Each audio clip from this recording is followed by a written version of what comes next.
Dr. Lipson obtained her BSc in physics from the Technion in Israel, and also her Ph.D. in 1998.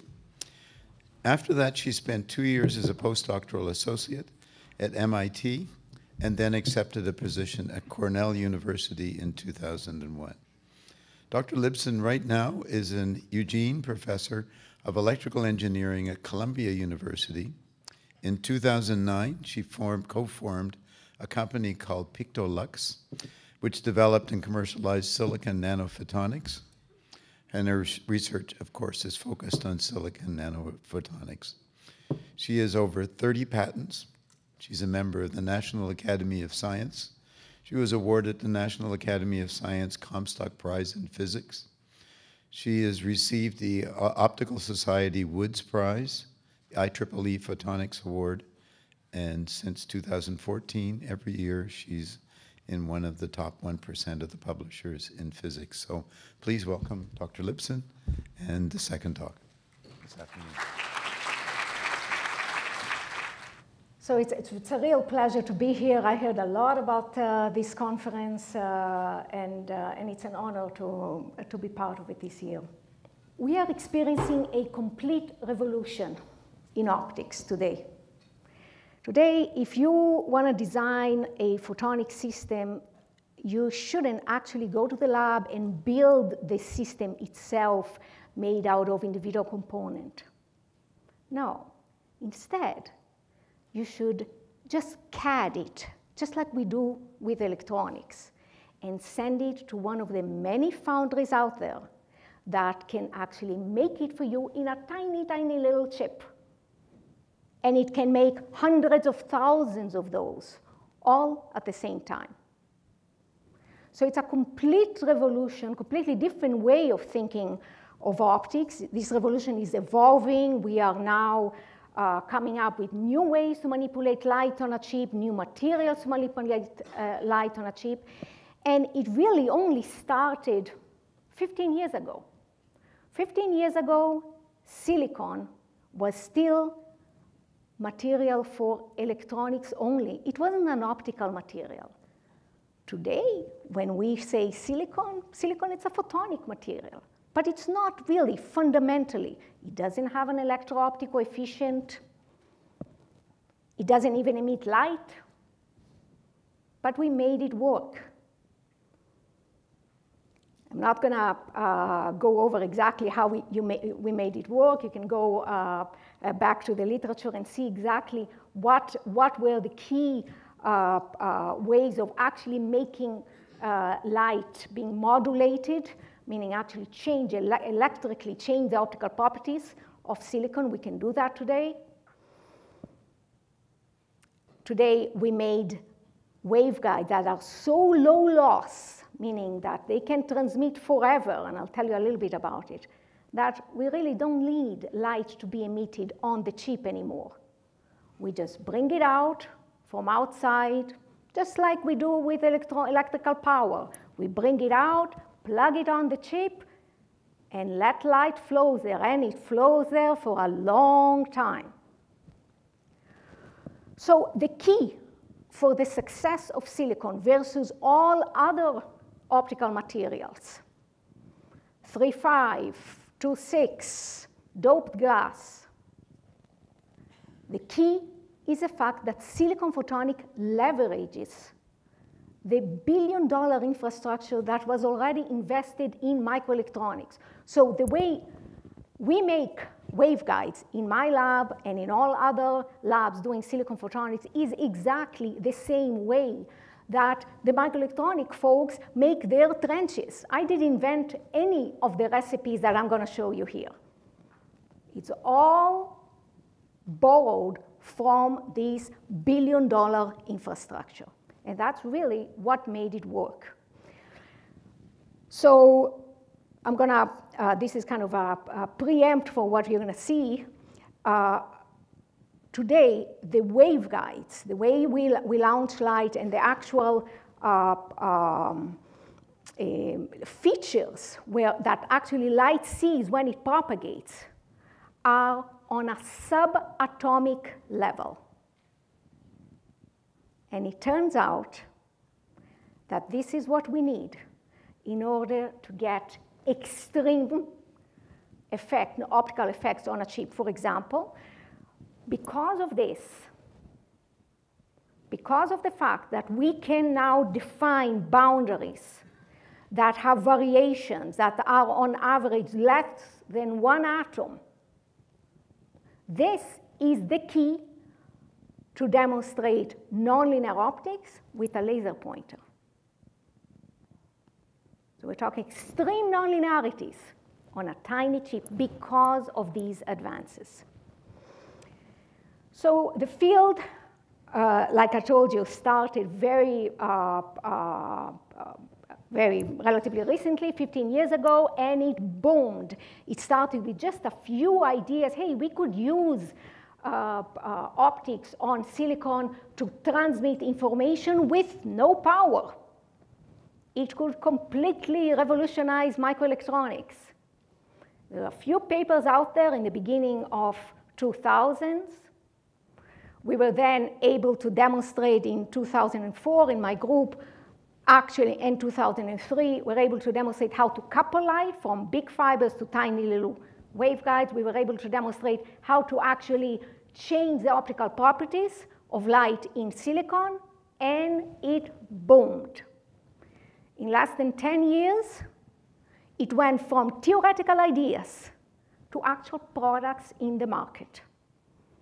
It is the fastest moving field in physics in general, perhaps other than giant magnetoresistance. So, and it's still moving.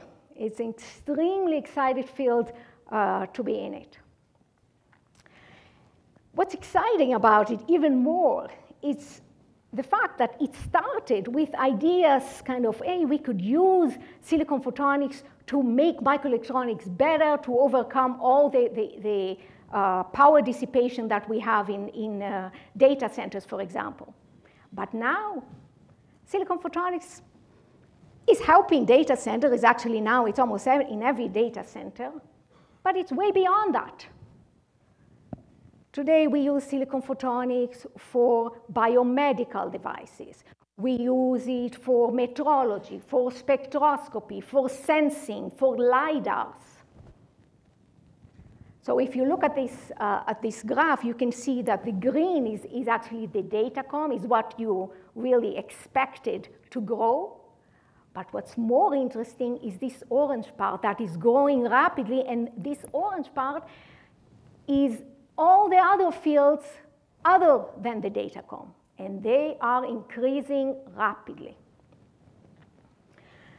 So there are all those beautiful applications, but there is also new research areas that silicon photonics enabled. It enabled topological photonics, quantum optics on a chip, new types of materials, extreme nonlinearities, and there are many optomechanics and many, many other areas. I'm going to focus on 2 of them that my group have recent results. These are still unpublished. One of them is these extreme nonlinear optics on a chip. These are recent results from last year. And the other is completely new materials that we can leverage for silicon photonics. So it turned out that nature was kind to us. And even though it made it very hard for us to use silicon as a photonic material, made us work very hard, but we made it. It also gave us a bonus. Turned out that silicon photonic waveguides, silicon, silicon nitride, all waveguides on a silicon chip, they are fantastic for nonlinear optics. In fact, silicon nitride waveguides, if you ask me, is by far the best material to do nonlinear optics. And it gave us this bonus, not necessarily because of the material itself, because of a whole range of reasons that all collided. So if you take a tiny little waveguide and you propagate light into it, you would imagine that you are confining light extremely strongly, so you are increasing the nonlinearities. Yes, that's an obvious reason why the nonlinearities are increased. But there is much more. Well, first of all, the chi3 of these materials, these are thin films, so they don't have chi2. They're basically kind of amorphous, but they have a very strong chi3. In fact, silicon nitride has at least an order of magnitude stronger chi3 than in glass. But the most important reason why silicon nitride of all those waveguides are so exciting for nonlinear optics is the ability to design the dispersion at will. So when you open your material handbook and you look at the dispersion, you see that all those high index materials, they all suffer from very strong dispersion, usually stronger than glass. But don't worry about it. We can completely compensate the dispersion of the material at will by design. Turns out that the degree of confinement of these waveguides is so strong that the waveguide dispersion, just due to the geometry itself, can lead to normal dispersion, anomalous dispersion, and can be much stronger than the material dispersion itself. So that led to a whole new area, the nonlinear silicon photonics. And as an example, this is work, all this nonlinear photonic work was done in my group in collaboration with Alice Gaeta's group. And we were able to demonstrate four-wave mixing. This is based on chi3, a parametric process. We were able to demonstrate four-wave mixing with tiny, tiny little powers. And it turns out that this parametric process is so strong that you can send into your tiny little waveguide very little power. It's a CW. It's not a pulse, just say milliwatt. I'm going to show you we can do it with microwatts, okay? But say just your little laser pointer around near IR, power around 1.5 micron. Everything I'm talking about here is around 1.5 micron. You send into your little waveguide. And if you wrap around your waveguide, like you see here, this is basically a cavity. So you send light, and light stays there quite a while, okay? Now you have the parametric process, the four-wave mixing, which leads to amplification, and you have the feedback of the cavity. And that feedback is very strong. This quality factor can be very, very high. So even tiny little bit of signal, just noise, is amplified.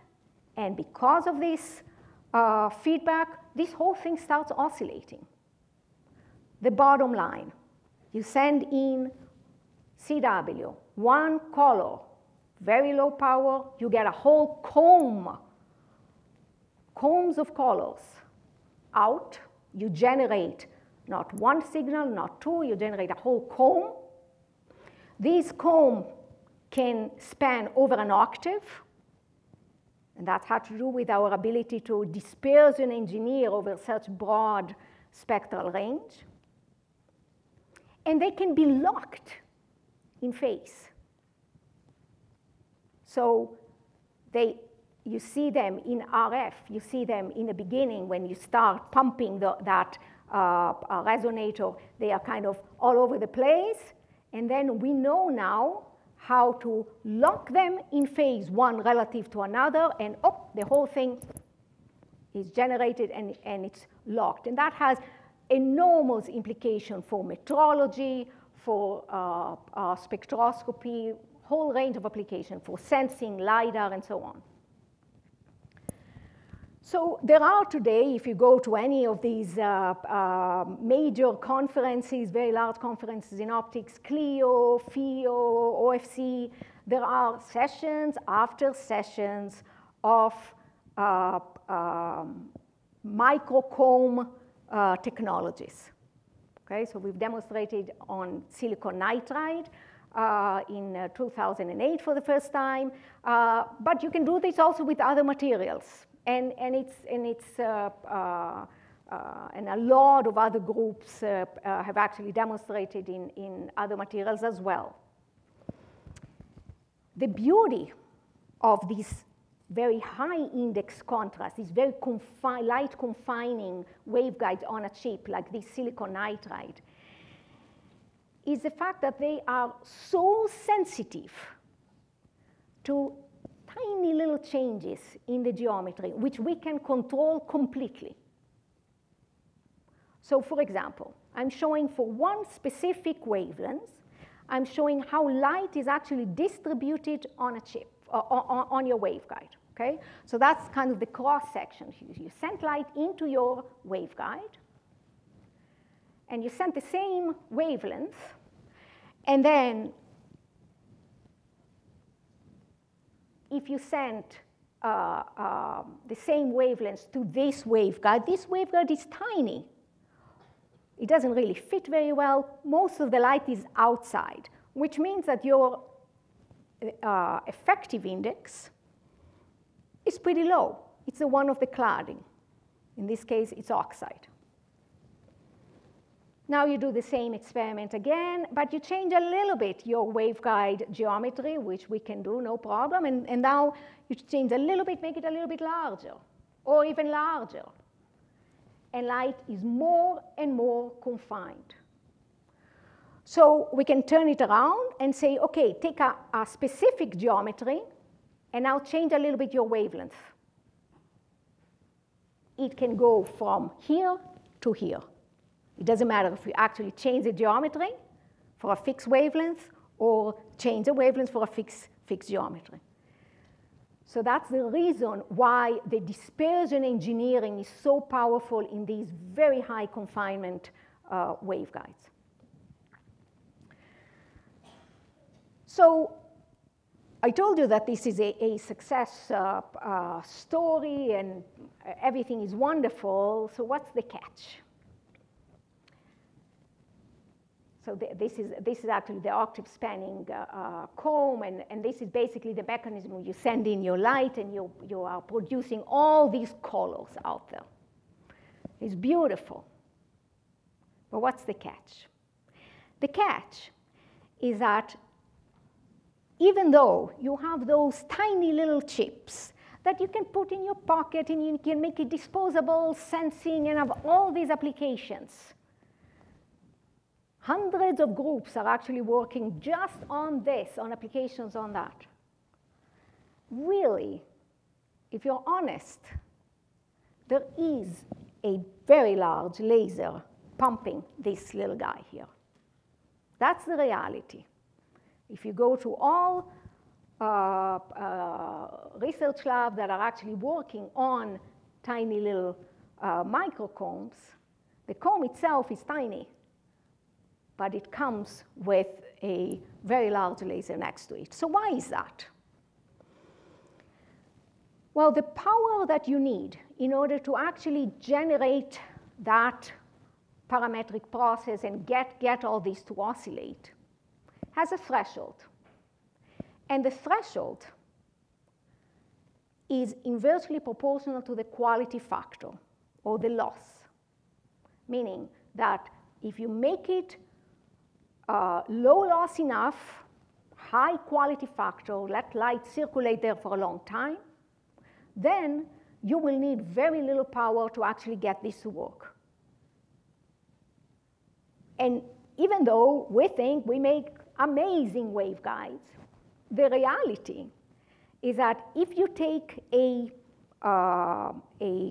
nonlinear crystal and you actually polish it beautifully, bulk, actual crystal, not a thin film, and you polish it, you can get quality factors that are extremely high, that we could never get. You get quality factors on the order of millions, tens of millions, sometimes 100 million. It's incomparable to what we can get, really, what we could get on a chip. And it was puzzling. Why is that? Why, despite all the incredible advances of silicon photonics, the loss is never as low enough to be comparable to state-of-art nonlinear crystals that stand on their own, that are crystalline. And if you look in the literature, that was actually a very good, a very strong point of controversy. There were folks saying, okay, maybe it has to do with the foundry that you're using, the fab, the machine. Maybe once it became clear that no matter where you make your waveguide, the loss is always the same, more or less. Up till 2 years ago, you lost about half of your light after 1 centimeter. No matter 3 dB per centimeter, no matter where you made your waveguide, Japan, China, Ottawa, it doesn't matter. It doesn't matter which machine, what process. So, okay, we as a community started thinking, okay, if it's independent where you make it, it might be fundamental. Maybe it has to do with absorption sites at the boundary. Maybe these actually absorb the light, or any other fundamental reason. So we decided in my group to kind of head-on address this problem. And we had a very good motivation. We wanted to make those microcombs really chip scale without the huge laser next to it. So I had a very courageous student, William G., who just worked on this project, trying to decrease the loss of waveguides for 2 years. And what he did, maybe just before I tell you what he did, that's kind of the vision that we really wanted. We wanted a tiny little microcomb that comes with a tiny little semiconductor laser. I don't want that huge laser sitting next to it. So what William did, he took all the surfaces of the waveguide, top, bottom, sides. We usually think that really only the sides count. No, he took everything into account. And he just modified the sides, measured the loss. He improved the top, measured the loss. He AFM'd all the surfaces so that we as a community could understand what matters and what doesn't. So you can read all about it in this paper, where it's really detailed. The top surface effect, the sides, the magnitude. And it turns out that everything matters. And of course, it has a lot to do with the geometry, the overlap of the field, that really when you get to these regimes where you are aiming for quality factors of tens of millions, everything matters. And what's very good news is that's not fundamental. It's really just scattering. It's just still scattering from subatomic fluctuations. That's what really matters. And we are not yet in the fundamental regime. We are very close to that. But we are not yet. So right now, this is an example of a surface. We have fluctuation of 0.3 nanometer, okay, subatomic level. And based on that, we can make waveguides that have loss of 0.1 dB per meter. So basically, they run forever, as far as a chip is concerned. Okay? So that kind of gives you the scale of how much it matters, every little scattering. Okay, so now that we have this amazingly low loss, let's make cavities. The quality factor of these cavities that we can make are now tens of millions. I'm going to show you several of these. They are now finally comparable to the ones that are really crystalline, stand on their own, but now we can make thousands of those all at the same batch, lithographically defined. And then we said, hey, if we have such a high Q, let's check the threshold. And the threshold, these are actually old results, and we have even new ones, is now on the order of 10 microwatts. So really, we are not limited anymore by the power, the input power in order to generate these combs. So I had another very courageous student, Brian Stern, who said, hey, I'm going to take that and actually demonstrate the vision. That vision of a tiny little semiconductor laser attached to our little cones. Let's do that. And I'm going to tell you how he did it, but I'm going to tell you the results before. Not only he did it, he was able to show that we don't really need a laser. An amplifier, a broad amplifier, with a broad spontaneous emission, broad amplifier, is good enough. So I'll explain to you why, okay? This sounds kind of was very surprising in the beginning. Wait a minute, so we have a broad source instead of a single CW, and we still get a beautiful comb. So walk with me. So when you actually measure the quality factor of these very, very low loss, you don't get a Lorentzian. You get something a little different. You get these double peaks. Turns out these double peaks is fundamental and is very important. Actually, if a student shows me double peaks of these transmission, I know it's good enough. Very, very good. We are in the tens of millions. If they don't have the double peak, not good enough. Why? Because the double peaks are hybridization of clockwise and counterclockwise.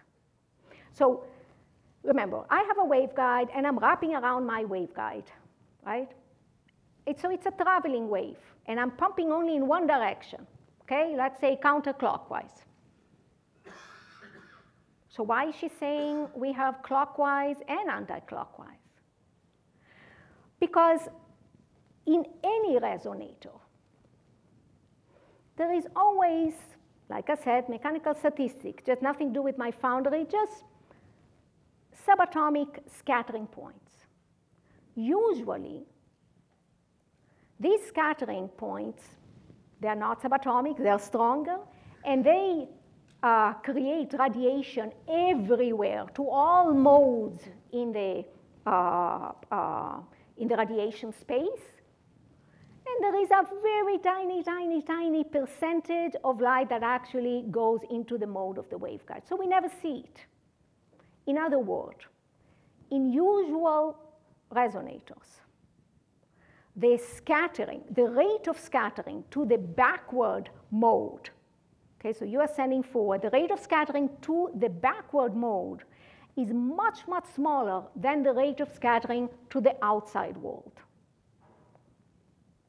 Here, it's not the case anymore. The rate of scattering to the outside world is very, very small.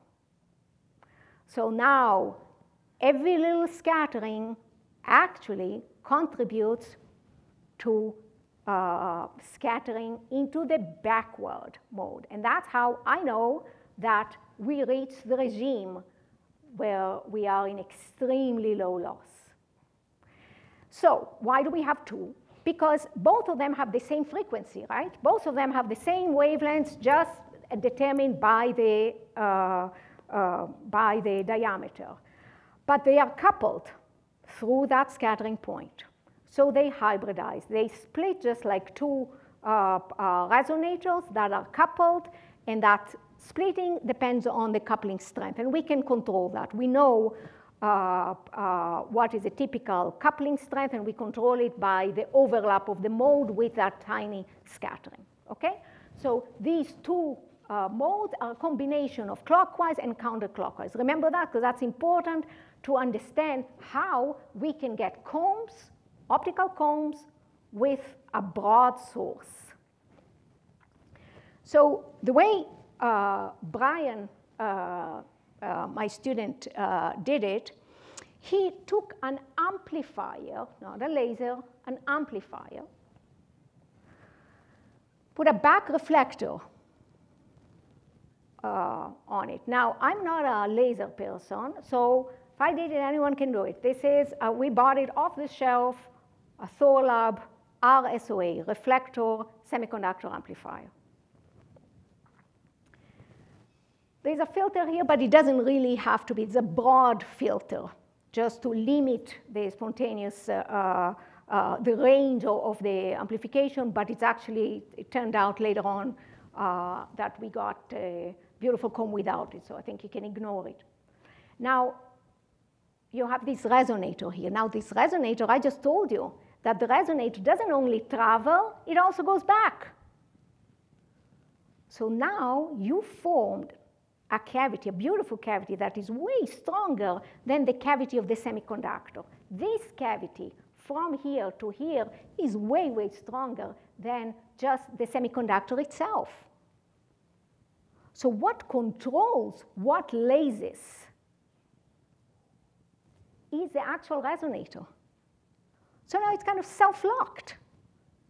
Each control in one of the resonances that you tune, we tune these resonances by having tiny little micro heaters on those rings.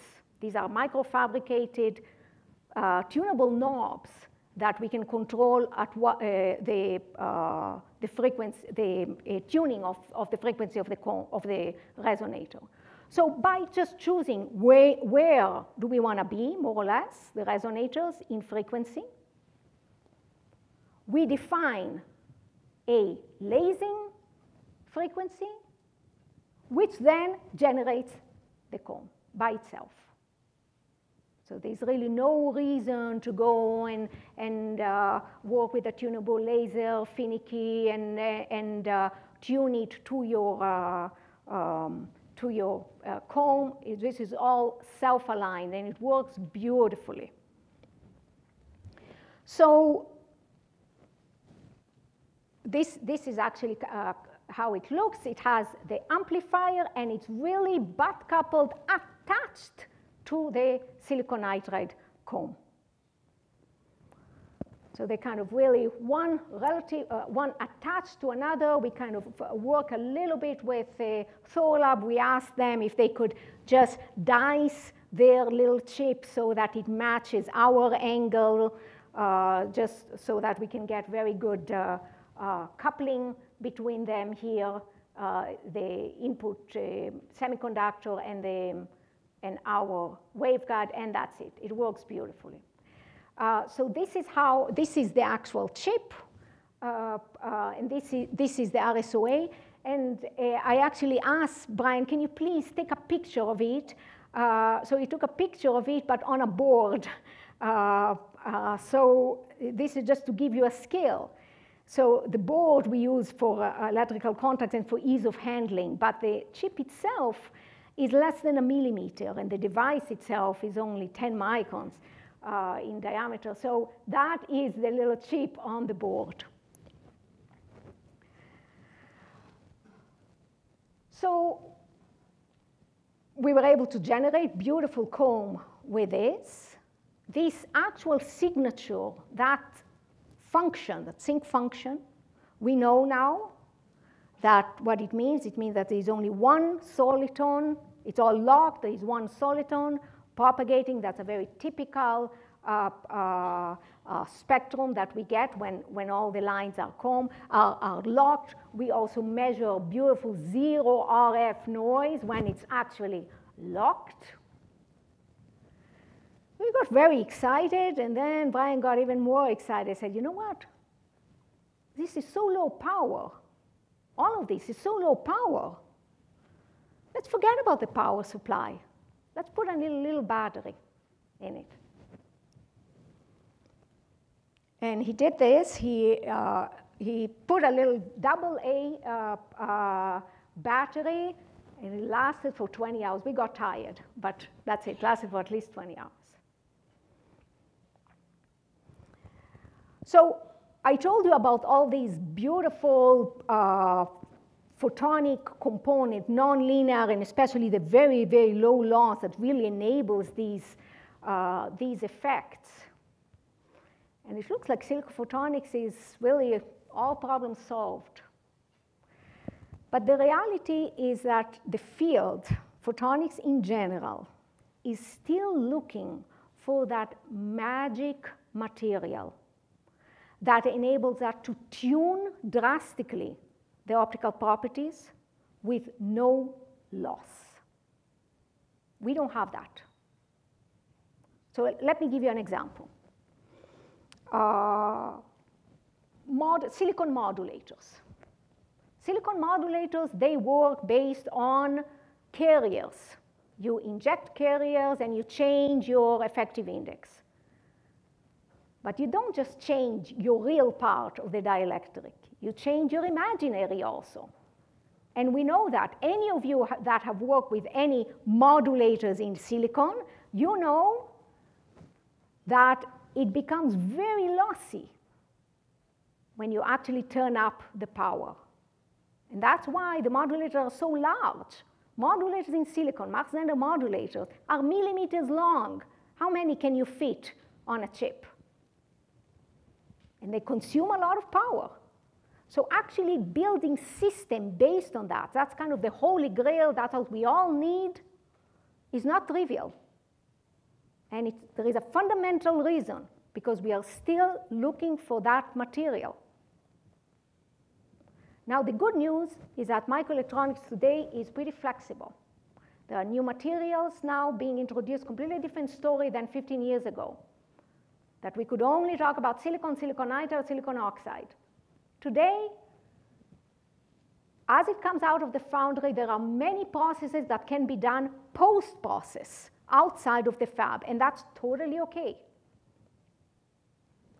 So we started looking into new materials that can be integrated after the fab on a massive scale, that maybe they can modify the properties of the waveguide itself underneath. Okay? So we do need to work with silicon-based materials. Let the foundry define all the structure, and then when it comes back as a post-process, when I package it, I put it a layer on top. Okay, that's kind of the vision. So that's what we are looking for. And let's say we have this tiny little waveguide. It's my amazing waveguide that runs forever for meters, okay, but it's passive. Silicon nitride especially. Silicon nitride is a window. I can't do anything with it. The only way to change the dielectric properties of silicon nitride is by heat. That's good for the combs, but for any large systems, it's extremely power dissipative and it's slow. Okay, so we take this silicon nitride waveguide, and maybe we could put a layer on top. Now, what I'm telling you is that I'm hoping that there is a material that is sitting up above the mode. This is a cross-section. This is my mode. And it interacts a little bit with that little material. But if the material changes its properties strong enough, it will change the properties of the whole mode. So that's good enough. This material is 2D semiconductor. 2D semiconductors under applied electric field, under gating, can completely change their optical properties. And that's because when you actually apply electric field and you form, for example, a little capacitor, something like that. Let's say you form a little capacitor like that. You have your 2D material, in this case could be WS2, but there are many, many, many. It's a whole family of 2D semiconductors. It turned out that they all work. So WS2, MOS2, there are many, many. WSE. When you actually dope it, so how do you dope it? How do you have carriers on it? You can form a capacitor between, say, the 2D material and another conductor. Could be a metal, or maybe ITO. Okay, the doping level here is much, much lower than what the ITO folks are used to. So we're talking about 10 to the 17. It doesn't really change the optical properties of the ITO, but the ITO still works as a transparent conductor. So you can use any conductor of your choice. You have here your 2D semiconductor, and so that's, and here you have, say, an oxide. We use hafnium oxide. You could use aluminum oxide, silicon oxide, whatever your favorite dielectric. You have a beautiful capacitor. And then, depending on the gating, you can have the charges sitting on top of your 2D material. Now, it's a 2D material. Therefore, by definition, when you actually have the sea of carriers sitting on that 2D material, you are doping it. It's identical to what we do with traditional semiconductors, where we take it out of the lab and actually implant it, dope it, whatever your way of doping. We know that when we do that with bulk semiconductors, we change completely the optical properties. Here, we can do it in situ. So that's what we call electrostatically doping.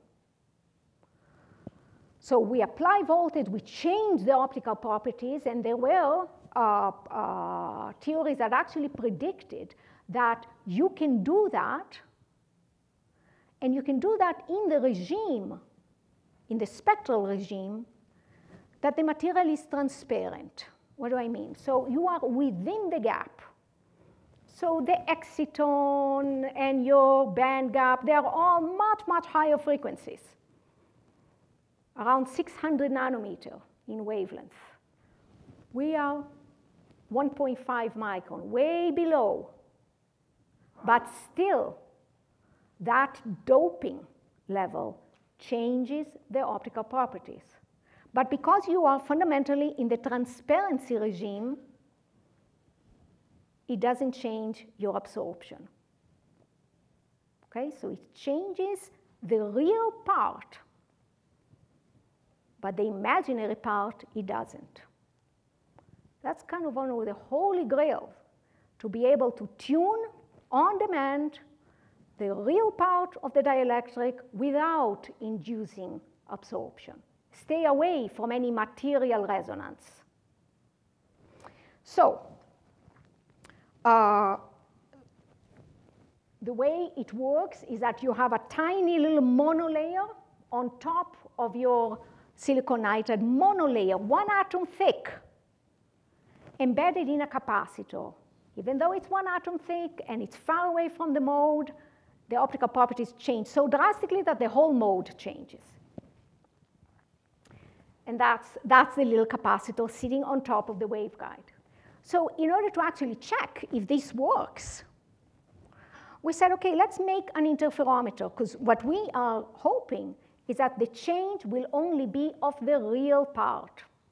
So how do you make an interferometer on a chip? You build a Mach Zehnder, very simple, and you cover one of the arms with with your capacitor, the other you don't, and you apply your voltage. Now, before I show you the results, I want to just remind you what you expect. So if you have an interferometer,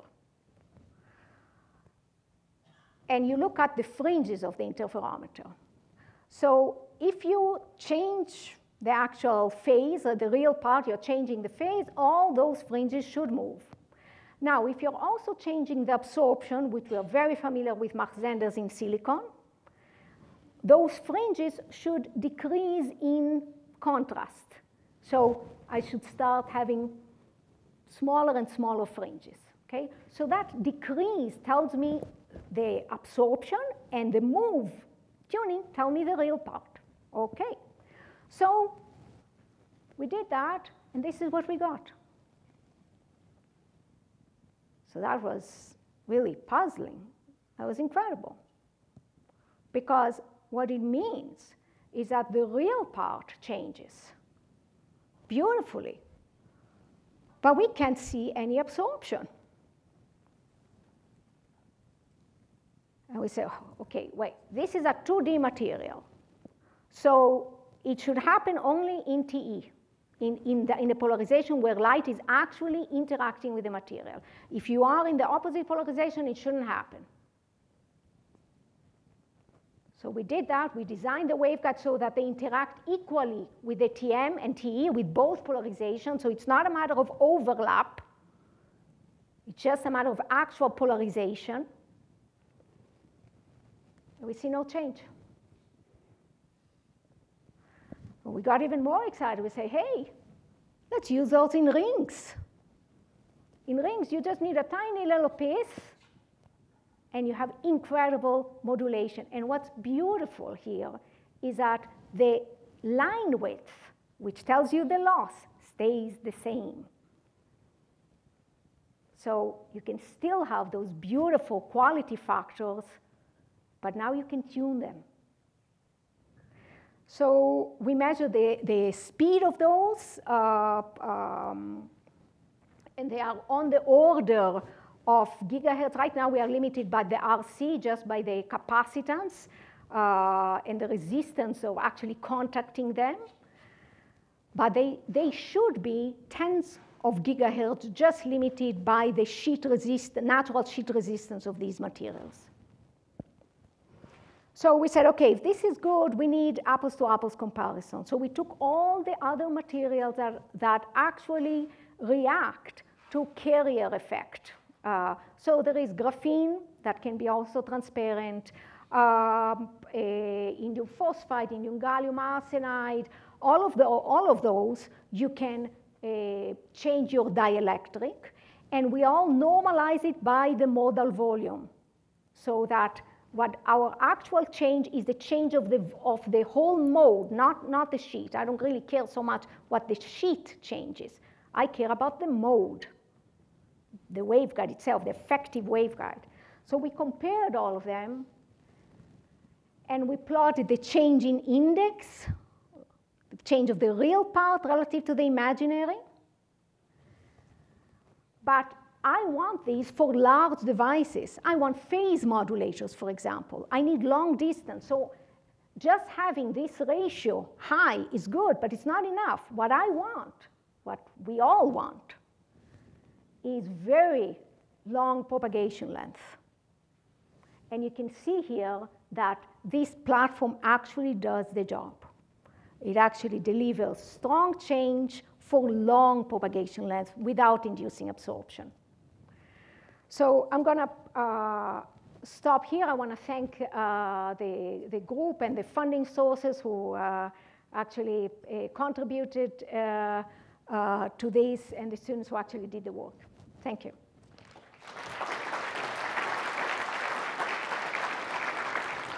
Thank you for the beautiful talk. So I have a question regarding your microresonator, and you mentioned briefly about your RF noise being low. Yes. I was wondering what are the typical locking feedbacks for offset frequency, okay, so noise, and yes. RF? So thank you for asking a very good question. So, so I said that the lines are locked in phase, and therefore in frequency. We are not locking them externally. You can do that, and you should do that if you want very long stability and tunability, and definitely locking to an outside source for a reference. This is in addition. When I said lock in phase, it's a self-locked. And that, it's a nonlinear mechanism, and it's highly dependent on the, but it's predictable. We know now how to simulate that, on the exact frequency that of your pump relative to your line width of the resonator. Okay, so the pump is much narrower than the actual line width of your resonator. Yes, but that's for the CW, but when you pump with the amplifier, what about when you have? Yeah, so that's a completely different story, and these are slightly different combs that's a completely different story, and I don't necessarily want to get to that, but it's not trivial actually to answer your question. It's two questions. The first one is how you mentioned that you eliminated the surface fluctuations on the silicon waveguide, but you didn't mention the details. So if you could give us a hint of how you did that. Yeah. And the second one is when would I be able to buy my first laser comb laser pointer? Thank you. Okay, so to answer your second question, if you want to invest, let's talk. To answer your first question, I didn't want to bore you with details. It's not like we are. It's not a secret sauce. Everything is on is in the publication. So the sidewalls. So the sidewall has a little bit of a kind of a secret sauce that we found out, right, and shared with the community. When we all etch waveguides, we etch it with dry etching. That's the common. And in the etching process goes like you deposit a polymer and burn it, and that's the way etching works. So you form a polymer that gets kind of deposited, and you etch it, and it works in kind of you do it slowly, go deeper and deeper. There is always some residual of these polymers that are left. It turns out that this is what causes a lot of the scattering. So we theorized that this was indeed the case because there were previous works on that.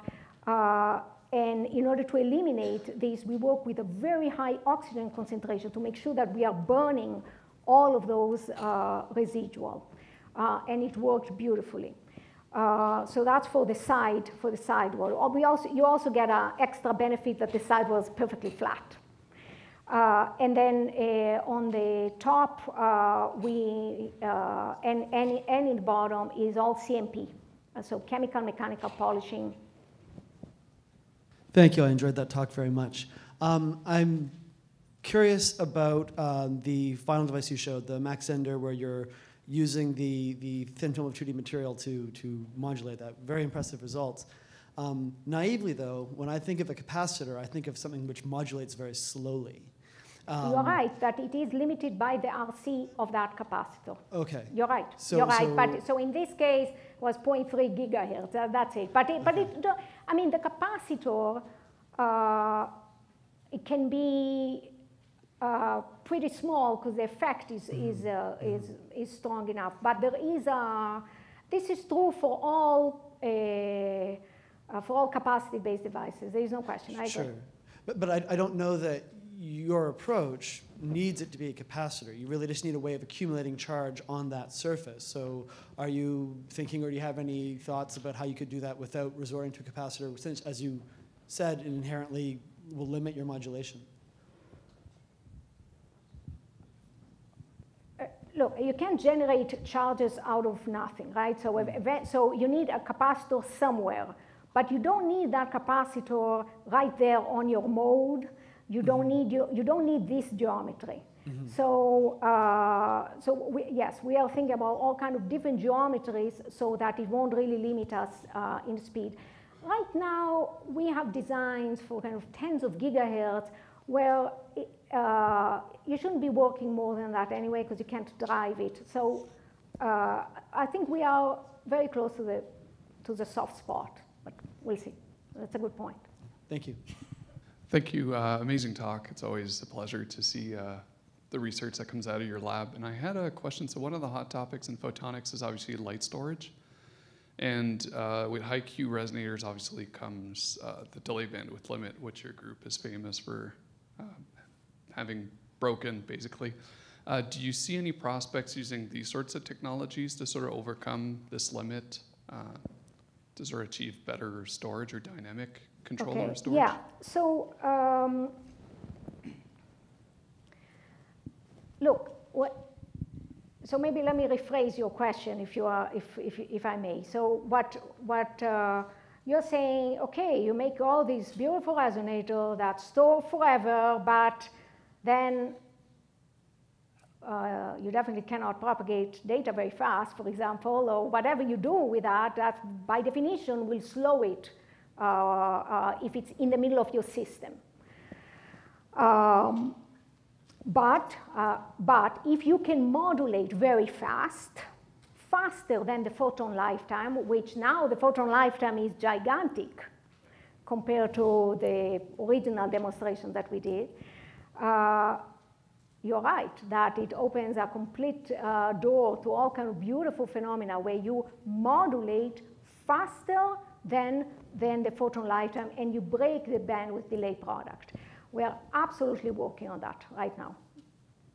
Thank you for the nice talk. I have a couple of questions. First is that you said that we completely compensate for the dispersion by either changing the frequency or the geometry. So let's suppose that... You can do both. You have to be in yes. one. Yeah. So if we are working with certain frequency, then and you have a certain kind of waveguide cross-section. Yes. And then, so it's going to be for the whole circuit. Then how do you compensate for the dispersion? By just okay, so it turns out that you can, for this phenomena to work, you need a very particular dispersion curve. It's very close to zero, but it's not zero across the whole spectral range. Okay. And that it has to be and that has to do with the nonlinear dispersion that's induced. So that's what we're able to do. We're able to engineer the dispersion across the spectrum so that these combs are generated. But it turns out that it's not, you don't want it flat. Okay. And the second question I had is that you said that in 2D materials, so you don't have any extra loss, but you modulate the signal. Yeah. So there are charges on top of the 2D material, which light is passing through that. So how those charges doesn't induce any? It's not in the spectral range. So you are working. You are right that we usually, when you have carriers, you expect them to absorb, but you are so below the band gap that it really doesn't contribute significantly. Okay, thank you. Then please join me in thanking Michal for another wonderful